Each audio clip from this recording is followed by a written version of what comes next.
Que os dias sejam em paz. E eu diria, nestes últimos tempos, que seja de muita paz. Para aqueles que me conhecem, sabem que eu não tenho a menor disposição, vocação ou interesse na política. Muito menos em partidos políticos. Mas nós temos vivido ou presenciado alguns acontecimentos que merecem certa atenção. Eu me refiro ao vídeo que foi divulgado do nosso presidente da República com os seus ministros numa reunião que acabou sendo muito comentada e continua sendo, com pontos que precisam ser melhor observados.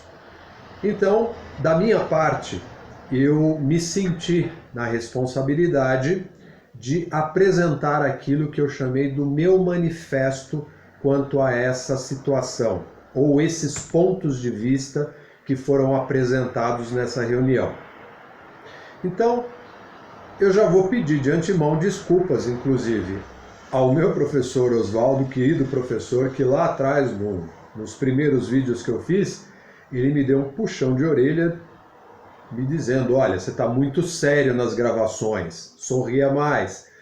E eu vou dizer, professor, que aqui nós vamos ter que tratar esse assunto com uma certa seriedade. Não que não exista o bom humor ou até mesmo o equilíbrio. Então, o manifesto começa assim: Manifesto de um cidadão do mundo. Meu nome é Douglas Matos. Enquanto ser humano, faço parte de uma raça e, portanto, exerço uma cidadania mundial, assim como tenho uma cidadania local, a brasileira, e que integra esse mundo através do nosso amado país chamado Brasil. A Vossa Excelência, Sr. Jair Bolsonaro, Presidente da República, e excelentíssimos ministros do Palácio do Planalto, eu, um brasileiro comum como muitos outros, venho a público fazer meu manifesto que, por direito, como cidadão de um país democrático, exponho minha opinião sobre os acontecimentos que vêm assolando nossa tão desgastada pátria amada. Temos vivido tempos difíceis, não só no Brasil como no mundo, considerando os últimos acontecimentos em que um vírus ainda sem cura tomou a humanidade de assalto e tem ceifado muitas vidas humanas, gerando dor e tristeza para inúmeras pessoas, como também vem provocando prejuízos econômicos ao redor do nosso planeta. Já em nosso país, temos assistido às notícias indicando que estamos enfrentando uma das piores crises sanitárias e econômicas da nossa história. E se não bastasse tudo isso, também temos uma crise política em andamento. Com isso, gostaria de chamar a atenção sobre o vídeo da lamentável reunião que o senhor presidente e os seus ministros promoveram no dia 22 de abril de 2020, a qual foi autorizada a publicação pelo Supremo Tribunal Federal, onde há pontos que, a meu ver, são de extrema relevância para uma profunda reflexão. São eles. Primeiro, acredito que a postura de um representante do governo deve ser polida de acordo com a exigência do seu cargo, considerando então que, quanto mais alta a patente, maior é a responsabilidade assumida por meio das palavras, bem como o exemplo que se dá por um governante e seus representantes a seu povo. Palavras de baixo calão, como as proferidas durante a reunião ministerial, é algo inadmissível, simplesmente fora da proposta de um governante que deveria de forma inabalável prezar pelo respeito, levando em conta que, como o próprio senhor presidente se intitula, é um cristão. Esse tipo de postura não cabe na posição de um governante que respeita seu povo e que deveria se apresentar como o melhor exemplo para os demais, porque afinal é isso que o senhor deveria mostrar, sendo a expressão máxima de um verdadeiro cidadão, como um sinalizador para toda a população. Se levarmos em conta o título que o senhor ostenta como cristão, então podemos afirmar que Vossa Excelência está muito longe da possibilidade de associarmos suas palavras e ações com os preciosos ensinamentos que o Mestre Jesus nos deixou sobre as leis de Deus para a humanidade. Segundo, o senhor presidente da República tem o desejo de armar a população, ou seja, permitir o acesso a armas de fogo ao cidadão comum. Quando procuramos na história informações sobre as guerras travadas entre os povos, encontramos uma trajetória de barbáries que findaram em milhões de mortes. Das guerras dos povos antigos, inclusive aquelas relatadas nos tempos bíblicos, temos combates que foram iniciados por motivos banais e primitivos, se analisados pela nossa consciência atual. E a partir das duas maiores guerras que marcaram tragicamente a humanidade, verificamos a quantidade absurda de vidas que se perderam por conta do poderio bélico de líderes governamentais tomados por sua insensatez e egoísmo, os quais se sentiram superiores aos seus semelhantes e irmãos. Tal insanidade promoveu genocídios, como foi o caso da Segunda Grande Guerra Mundial, que, estima-se, tirou a vida de 70 a 85 milhões de pessoas, incluindo aí mais de 400 soldados brasileiros, marcando de forma cruel a humanidade e, em particular, alguns povos que ficaram com sequelas físicas e psicológicas. Então, vale lembrar que tudo isso foi feito a partir das armas que o senhor presidente da República está tentando colocar como instrumento de morte nas mãos de pessoas comuns, o que pode gerar danos irreparáveis. Isso faz algum sentido lógico ou armas deixaram de ser um poder letal que, sob a posse de personalidades despreparadas, pode causar a desgraça de uma infinidade de vidas, senhor presidente? Mas vamos além.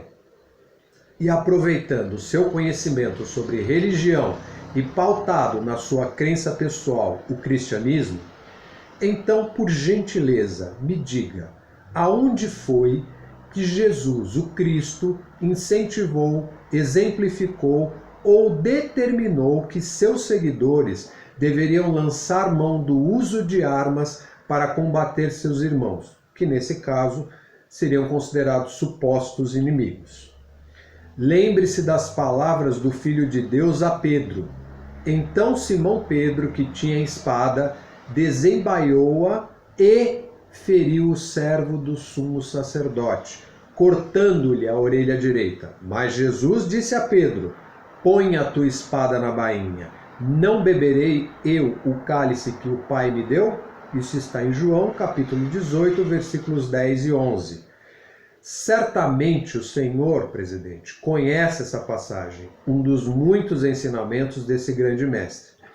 E aqui me refiro a Jesus como um grande mestre, porque existem muitos outros mestres que vieram com propósitos tão nobres e elevados como foi a missão do amado Mestre Jesus, promovendo a paz e a fraternidade entre homens, mulheres e os povos deste planeta.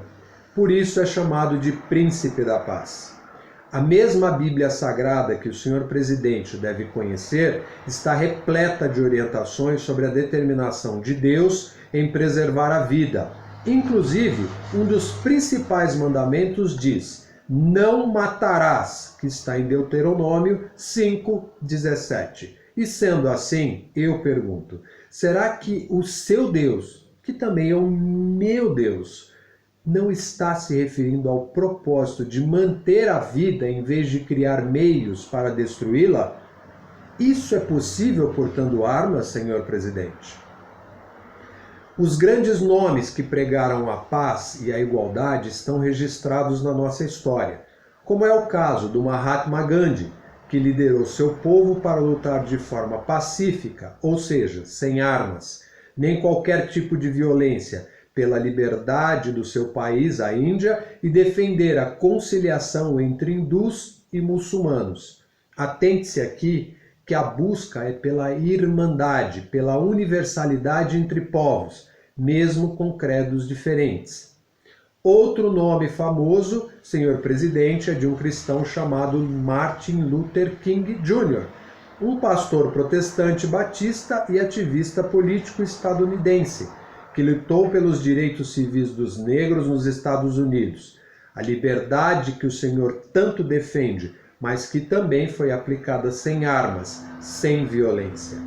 Ainda temos o inesquecível Nelson Mandela, que lutou contra o regime segregacionista do apartheid, permanecendo na prisão por cerca de 28 anos. Também não usou armas, nem entrou em combate com seus opositores para lutar pela liberdade de seu país e exigir a igualdade de direitos entre os indivíduos. Sem esquecer, é claro, do 14º Dalai Lama, que é o atual Dalai Lama, o líder espiritual do budismo tibetano, que teve que abandonar seu país por questões políticas adotadas pela República Popular da China. Também não usou armas, nem a violência e continua exilado de sua pátria natal, pregando a paz e a igualdade entre os povos. Todos estes nomes são referências mundiais de uma antologia. Registre-se aqui, antologia não é o estudo das antas, e sim uma coleção de trabalhos literários agrupados por temática, autoria, sobre a promoção da paz.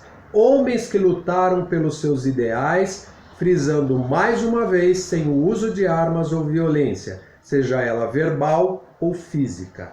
Senhor presidente, seriam esses bons exemplos a serem seguidos por um líder governamental e principalmente por aqueles que dizem crer em Jesus Cristo ou Deus? Tenho comigo que falamos sobre aquilo que conhecemos, sobre o que estudamos e de acordo com as experiências que a vida nos oferece a partir da nossa busca pessoal. Por isso posso falar com certa propriedade sobre as denominações religiosas que conheci e algumas filosofias que me servem como base de estudo e pesquisa. Em todas as diferentes religiões que estudei, encontrei corações maravilhosos, pessoas voltadas para uma missão maior. Mas também posso dizer que nesse meio há aqueles que distorcem a essência original da espiritualidade que sustenta cada religião que foi trazida para esse mundo. Não pertenço a nenhum dogma religioso, pois me considero um ser livre em Deus. Por isso respeito cada uma das formas de expressão religiosa e de conexão com a espiritualidade. Uma das filosofias que tem preceitos maravilhosos é o yoga, que para muitos no Ocidente figura como uma espécie de religião, enquanto que para outros é um tipo de ginástica. E na verdade yoga não é nem uma coisa e nem outra, pois na sua terra de origem, a Índia, yoga é para seus seguidores e praticantes uma filosofia de vida que considera, entre vários conceitos, a ontologia do indivíduo. E essa palavra significa que é a reflexão a respeito do sentido abrangente do ser. Algo que vai muito além do conhecimento ortodoxo da maioria dos ocidentais. Não sei se o senhor presidente tem conhecimento disso, mas um dos preceitos do yoga ensina o que é chamado de ahimsa, que significa não violência. Esse preceito dá conta de que não devemos fazer mal a nenhuma parte da vida, seja ela qual for, não importando a que reino essa vida pertença. Inclusive, esse foi o eixo norteador que o já citado Mahatma Gandhi seguiu em sua vida. Concluímos aqui, senhor presidente, que o que realmente precisamos para o nosso país e para o mundo são apenas 10 tipos de armas. A arma da saúde, a arma da educação, a arma da cultura, a arma da ética, a arma da paz, a arma do respeito, a arma da fraternidade, a arma da igualdade, a arma da irmandade, a arma do amor. Certa vez, alguém em nosso país, no Brasil, disse o seguinte: se não investirmos em educação, teremos que investir em presídios. Encerro esse vídeo e até o próximo.